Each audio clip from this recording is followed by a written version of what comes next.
So, as we all know, I talked about earlier in the week, obviously, that Donald Trump wants to take American citizens, specifically people serving time behind bars, and deport them. And that, of course, is horrific. It is unconstitutional.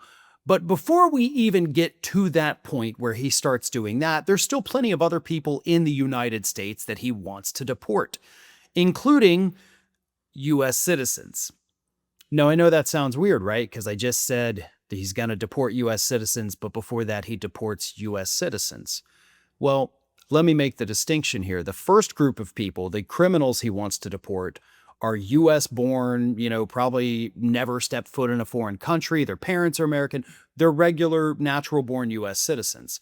The group he's going to go after before that, according to the DOJ, are naturalized citizens. People that did immigrate to the United States. They went through the process. They came here legally. They took the tests. They earned their citizenship. Stephen Miller, during the first Trump administration, which didn't get off the ground, but it is off the ground in the second Trump administration, has a program we'll call it a program. It does have a title. It's called Operation Second Look. What Operation Second Look is doing is going through these people who have become naturalized citizens, going through their applications, seeing if they can find anything at all, any discrepancy, to say, oh, you lied on your application, we get to deport you. People that have been in the country, some of them for decades, never caused a problem, have no criminal record, but they want them gone. But Operation Second Look apparently is not finding enough people.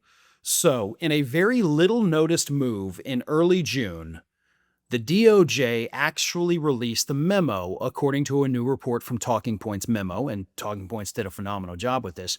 And in that memo, it starts to list out several steps, 5 of them, different steps, that the people doing the review process can take in order to denaturalize people so that we can deport them.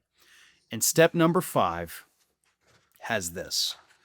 The memo directs the government to maximally go after denaturalization cases and ranks which kinds of cases should receive the most attention. At the top of the list are cases against those who, quote, pose a potential danger to national security, including those with a nexus to terrorism.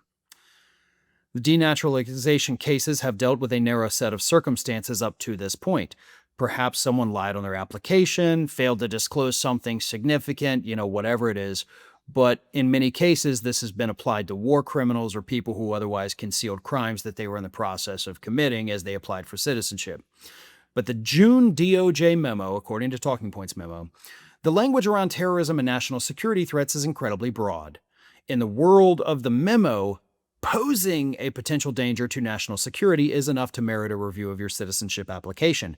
It raises concerns that the DOJ will seek to use claims that a person poses such a danger to accuse naturalized Americans of omitting key information on their citizenship applications, which ask about ties to groups that commit terrorism or advocate for the overthrow of the U.S. government.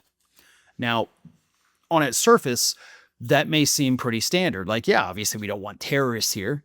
We don't want people with ties to terrorism here. Let me put this out there. What this is effectively telling the DOJ is you can go after people who have different political beliefs. And the reason I say that is because that is literally happening right now. Some of the anti-genocide protesters, that these groups label pro-Hamas, right? Because we don't want Palestine to be wiped off the face of the earth. They're using that against them. That is how they're trying to denaturalize some of these foreign-born, but, legally here protesters that they have arrested.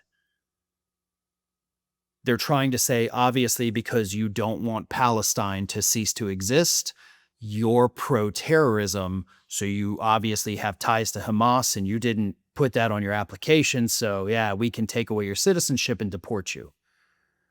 That's what this is. That is effectively going after people because they have a different political belief. The DOJ memo tells them to do this, to go after these people. This is how it happens here. It's not a far off thing. It's not, well, it's in the memo, but they're not going to do it. They're literally doing it right now. Thanks for watching, everybody. And if you're not already, please subscribe to the channel. We got fresh content every day for you. And if you want to follow us across social media, make sure you check out all of the social links that we have posted in the description of this video.